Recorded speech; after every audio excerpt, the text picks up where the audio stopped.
நான் என்ன கேட்குறேன்னாக்க, ஏங்க ஐஐடியும் மத்திய அரசு நிறுவனங்கள்லாம் வெறும் பசுமாட்டு யூரினை மட்டும் ஆராய்ச்சி பண்ணுறீங்க? எருமை மாட்டு யூரினை ஆராய்ச்சி பண்ணுங்க. யார் உங்களை தடுத்தா? ஏங்க இந்தியாவில் அதிகமாக பயன்படுறது எருமை மாட்டு பால் தாங்க. நீங்கள் ஏங்க எருமை மாட்டை பற்றி ஆராய்ச்சி பண்ண மாட்டேங்கிறீங்க? எருமை மாட்டோட கோமியத்தை எருமை மாட்டு சாணியை ஆராய்ச்சி பண்ணுங்கள். யூரின்லாம் ஆராய்ச்சி பண்ணக்கூடாதுன்னு கிடையாது. பசுமாட்டு யூரின் ஆராய்ச்சி பண்ணால் தான் பசுமாட்டு வரக்கூடிய நோய்களை கண்டுபிடிக்க முடியும். மனிதனோட யூரினை ஆராய்ச்சி பண்ணால் தானே மனிதர்கள் வரக்கூடிய நோய்களை கண்டுபிடிக்க முடியுது. இப்போலாம் ஒரு சொட்டு மழை இருந்தால் போதும் அதை வச்சு ஏராளமான நோய்களை கண்டுபிடிக்கிறதும் இல்லையா? அப்போ அது மாதிரி ஆராய்ச்சி நம்ம தடுக்கலை. ஆனால் நீங்கள் எதுக்காக பசுமாட்டை மட்டுமே செய்றீங்க? அதுக்கு சரக சமிதை சுசுருத சமிதையில் நீங்கள் உதாரணத்தை எடுக்கிறீங்க. சரக சமிதையில் சாப்டர் 27 மிக தெளிவாக சொல்லப்பட்டிருக்கு. 27 வகையான விலங்குகளுடைய உணவை இறைச்சியை நம்ம ஆரோக்கியத்துக்கு பயன்படுத்தலாம்னு சொல்கிறாங்க. பசுமாட்டு இறைச்சி எவ்வாறு பயன்படுத்தலாங்கிறது 27வது சாப்டரில் இருக்குது. ஆத்ரேயா என்பவர் அதாவது ஆயுர்வேத மருத்துவத்தில் மிக முக்கியமானவர். ஆத்ரேயா சொல்கிறாரு, கடுமையான உடல் உழைப்பாளிகள், நீண்ட காலமாக மூக்கு சளி உள்ளவர்கள், அதே போல் பார்த்தீங்கன்னாக்கா ரொம்ப ஃபெட்டிக்னு சொல்லக்கூடிய ரொம்ப உடல் தளர்வு ஏற்படக்கூடியவர்கள், நீண்ட கால காய்ச்சல், இவர்களுக்கெல்லாம் பசுமாட்டு இறைச்சி நல்லதுன்னு சொல்கிறாரு. சரக சமையலில் சொல்லியிருக்கு, பசுமாட்டு இறைச்சி மாட்டு இறைச்சி உடல்நலனுக்கு நல்லதுன்னு சொல்லியிருக்காங்க. நீங்கள் அதை பற்றி ஏன் ஆராய்ச்சி பண்ணுங்க? 27 விலங்குகளை பற்றி சொல்லியிருக்குல்ல, 27 விலங்குகளோட இறைச்சியை பற்றி ஆராய்ச்சி பண்ணுங்கள். எது உங்களை தடுக்குது? அப்போ என்னன்னாக்கா அங்கே அரசியல் இருக்குன்னு சொல்ல வர்றோம். உங்கள் ஆராய்ச்சியில் அரசியல் இருக்குன்னு சொல்ல வர்றோம்.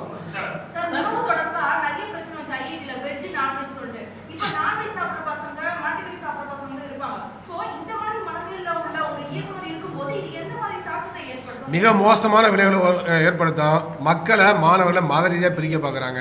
அதுக்கு இதையும் பயன்படுத்துகிறாங்க. பஞ்சகவியத்தை பண்டிகை நல்லா சாப்பிட்றோன்னு சொல்லுங்க, டெய்லி ஐஐடியில் கொடுங்க. உங்கள் மாணவர்கள் முதல்ல ஏற்றுக்குவாங்களே. முதல்ல பஞ்சகவியத்தை காலைல பிரேக்ஃபாஸ்ட்டில் ஒரு கப்பில் வச்சு கொடுங்களேன், ஸ்பூன் போட்டு கொடுங்களேன், பஞ்சகவியத்தை சாப்பிடட்டும். வருத்தமான விஷயம் ஐஐடி மெட்ராஸில் மட்டும் கிடையாது, தமிழ்நாட்டில் வேறு சில கல்லூரிகளிலும் இந்த மாதிரி நான்வெஜ் கொடுக்காதெல்லாம் இருக்குது. நாங்கள் போய் நேரடியாக ஆய்வு செஞ்சு கேட்டப்போ அது காஸ்ட்லின்னு சொன்னாங்க. காஸ்ட்லியோ நாட் காஸ்ட்லியோ. ஸோ பொதுவாகவே சமீப காலங்களில் பாஜக தமிழ்நாட்டில் வளருது. இந்த மாதிரி இந்துத்துவ ஜாதிய பிரச்சனைகளும் அதிகம் வருகிறது. இந்துத்துவ பிரச்சனைகள் உணவு உரிமையில தலையிடக்கூடாதுங்க. உணவு விஷயங்கள் எதுக்கு தலையிடுறீங்க? அந்த இது கலாச்சார காவலருங்கிற அதிகாரம் யார் உங்களுக்கு கொடுத்தது?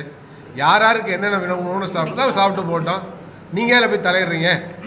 அப்போ அவங்க பஞ்சகவியம் சாப்பிட்றாங்க, நம்ம அதை தலையிடல, அது அவங்களுடைய உரிமை. அவர் காமோடி டெய்லி வேணாலும் சாப்பிடணும், நான் தலையில்லையே. பஞ்சகவியத்தை நல்லா சாப்பிடட்டும், தலையில்லை.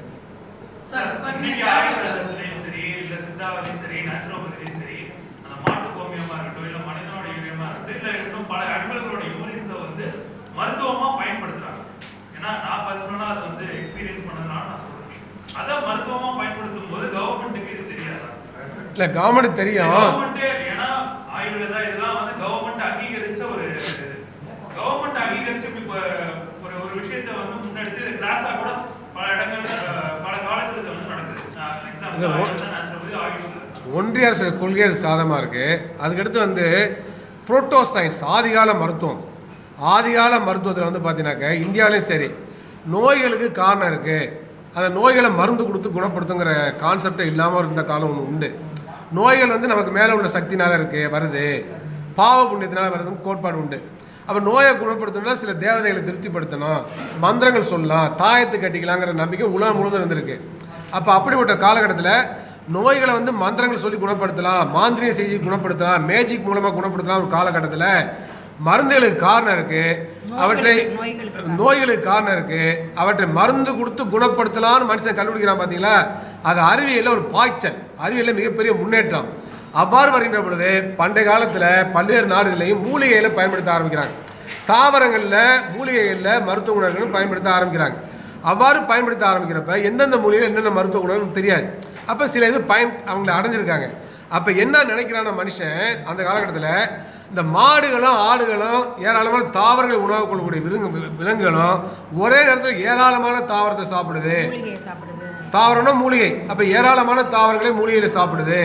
அவ்வாறு சாப்பிடுகின்ற பொழுது பல்வேறு தாவரங்களை சாப்பிடக்கூடிய விலங்குகளுடைய அந்த கழிவை, மாட்டு சாணியையோ அல்லது ஆட்டு புழுக்கையோ அல்லது வேறு விலங்குடைய அந்த கழிவையோ நாம் மருந்தாக பயன்படுத்தினால் எல்லா மூலிகையுடைய சாரம் அதில் இருக்கும், நோயை விரைவாக குணப்படுத்தினா நம்புகிறான்.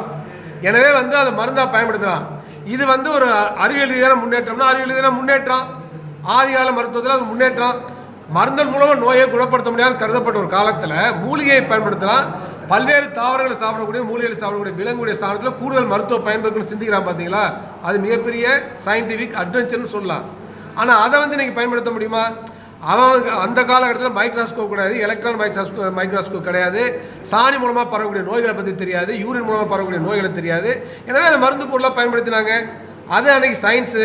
அது அன்றைக்கி வந்து இன்றைய காலகட்டத்தில் வச்சு அதை பார்க்கக்கூடாது, அதை நம்ம மதிக்கணும். ஆனால் அதே சமயத்தில் அதை இன்றைக்கி ஏற்றுக்கொள்ள முடியாது. ஏன்னா அறிவியல் தொழில்நுட்பம் வளர்ந்துருக்கு, அது மூலமாக பரவக்கூடிய நோய்களை பற்றி நமக்கு தெரியுது. எனவே அதுக்கு மாற்றாக விஞ்ஞானம் எவ்வளோ கொண்டு வந்திருக்கு. அந்த காலத்தில் பார்த்தீங்கன்னாக்கா வயிற்றுப்போக்கு வந்தால் பச்சிலன் ஆண் குழந்தையோட சிறிய ஆண் குழந்தையோட யூரினை குடிக்கலான் இருக்கு, யூரினை மருந்தாக பயன்படுத்தலான் இருக்கு. அது சரியான சரி. அப்போ வந்து எலக்ட்ரால் கிடையாது, ட்ரிப்பு பாட்டில் கிடையாது. அப்போ வந்துனாக்கா அந்த சின்ன குழந்தையோட இதில் வந்து அதிகமாக இன்ஃபெக்ஷன், யூரினில் இன்ஃபெக்ஷன் இருக்காது. அந்த யூரினை கொடுத்தா டீஹைட்ரேஷன் சரியான தெரிஞ்சு வச்சுருக்கான். அந்த யூரினில் அதுக்கான தாது பொருள் இருக்குது, உப்பு இருக்குது. அப்போ நீங்கள் எப்படி தவறுன்னு சொல்ல முடியும்? அதை இன்னைக்கு வந்து வயிற்றுப்போக்கு காலரா இருந்தவங்களுக்கு சின்ன பையனோட யூரின் எடுத்து லிட்டர் கொடுக்க முடியுமா? நம்ம இன்னைக்கு வந்து நவீன அறிவியல் வந்துருச்சா இல்லையா? அப்போ அதுதான் நம்ம பார்க்க வேண்டிய அவசியம் இருக்குது. அதே போலவே இன்றைக்கி வந்து யூரின் நம்ம சிரமப்படுத்த வேண்டிய அவசியம் இல்லை. இப்போ கடலில் போகிறாங்க, தண்ணி இல்லை, போட்டில் திசை மாதிரி போகிறாங்க புயல்னாக்க, அந்த போட்டில் இருக்கிறவன் என்ன பண்ணுறான்? அவனோட யூரினை பிடிச்சா குடிச்சிட்டு உயிர் வாழ்றாங்களா இல்லையா? 50 நாள் 60 நாள் தன்னுடைய யூரினே குடிச்சு வாழ்றவங்களா இருக்காங்கல்ல. பாலைவனத்தில் போய் தண்ணி இல்லாமல் ஒட்டகத்தில் யூரின் குடிச்சு வாழ்றவங்களா இருக்காங்களா இல்லையா? இருந்தாங்களா இல்லையா? அப்போ அதெல்லாம் பார்க்குறோம் நம்ம. அதனால் வந்து இதெல்லாம் இருக்குது, இல்லைன்னு சொல்ல முடியாது. ஆனால் பண்டைய கால மருத்துவ முறையில் அப்படியே எனக்கு ஏற்றுக்கொள்ள வேண்டியது சரியல்ல. அது புரோட்டோ சயின்ஸு. புரோட்டோ சயின்ஸுடைய ஆதிகால மருத்துவத்தை இன்றைய மருத்துவத்தில் இணைப்பது என்பது சூடோ சயின்ஸ். எது சூடோ சயின்ஸ் தான்? புரோட்டோ சயின்ஸை இன்றைக்கி இணைப்பது சூடோ சயின்ஸ். இன்றைக்கி அந்த வேலையை தான் பண்ணுறாங்க. ஏன் பண்ணுறாங்க அப்படின்னாக்கா, நம்முடைய பாரம்பரியம் மிக உயர்வானது. இந்தியாவில் வந்து கலாச்சாரம் மிக உயர்ந்த கலாச்சாரம். இந்த கலாச்சாரத்தில் மிக சிறந்த மருத்துவ முறை இந்தியாவில் இருந்துச்சு. அந்த மருத்துவ முறை உலகத்துக்கே மிகப்பெரிய கொடை. அதில் நாங்கள் இந்த கொடையை வழங்குறோம் அவங்க வந்து பெருமைப்பட நினைக்கிறாங்க.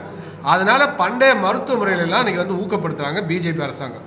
பாதகம் செய்பவரை கண்டால் நாம் பயம் கொள்ளலாகாது பாப்பா, மோதி மிதித்து விடு பாப்பா, அவர் முகத்தில் உமிழ்ந்து விடு பாப்பா. அண்மை செய்திகளை உடனுக்குடன் தெரிந்து கொள்ள இணைந்திருங்கள் எம் நாடு தொலைக்காட்சியுடன்.